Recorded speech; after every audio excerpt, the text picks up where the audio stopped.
This episode of The Memory Palace is brought to you by Article.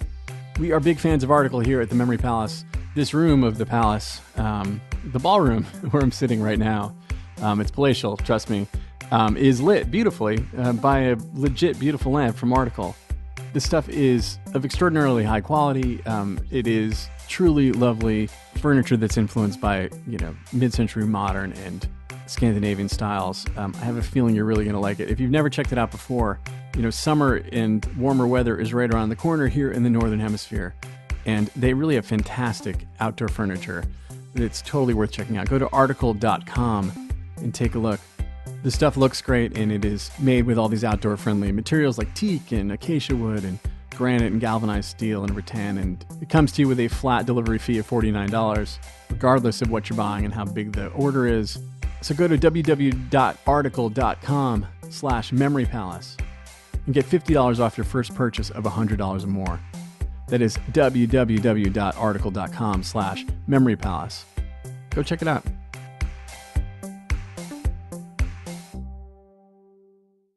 The Memory Palace is brought to you by Rate Marketplace. If you're a homeowner, did you know it takes just minutes to see if you're eligible to save up to $4,000 a year? Rate Marketplace is a home financing engine that uses a fast and easy online process. With Rate Marketplace, you can drop the paperwork and in a few minutes get a custom mortgage solution from your phone or computer. If you want to get started and see your savings at ratemarketplace.com/memorypalace.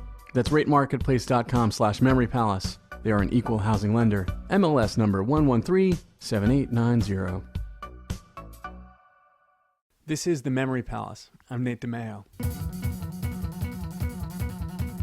I think the coolest thing about Ben Franklin isn't that he invented bifocals or flew the kite or charted the jet stream or loved the ladies or invented the urine catheter or invented a musical instrument that sounded like this. Or that he started the first volunteer fire crew, or that he's in the Chess Hall of Fame, or that he designed that kick-ass join or die poster with a snake cut up into parts representing each colony, or that he tried to change the alphabet so words could be spelled like they sounded. No. The coolest thing about Ben Franklin is that when he went to Europe during the Revolutionary War to get support from the French, he was so famous, and his electricity experiments were so groundbreaking, that there were people in Britain who were terrified of him. People who thought that if he could fly a kite and trap lightning in a jar, then he was probably actually in France sharing with the king's other mortal enemy some sort of secret weapon, some sort of electrical death ray. Because here was a guy who had harnessed the power of nature. St. Thomas Aquinas had written that lightning was God's wrath, that if you were struck by lightning, it was because you had ticked God off. And here was this chubby American guy who A, could bottle lightning, and B, had invented the lightning rod, which is like a shield for God's wrath. It's like saying, God, I know I might have done some bad stuff and you might want to smite me, but sorry, I just put a metal pole on my roof and now your little lightning bolts can't get me, so suck it. But of course, Franklin hadn't invented a lightning bolt gun, that he was just waiting to unleash in the redcoats. And a lot of the Franklin fear was just the kind of superstition stuff for the 18th century equivalent of tabloids or Glenn Beck. But the British government didn't take any chances.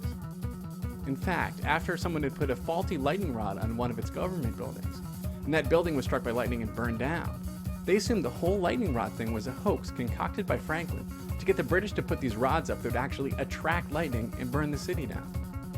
They were so nervous about it that during their war against Napoleon, 220 British ships were damaged by lightning because they refused to put lightning rods on the masts. Meanwhile, the French, who had listened to Franklin, are just cruising around not worrying about lightning. That's the coolest thing about Ben Franklin.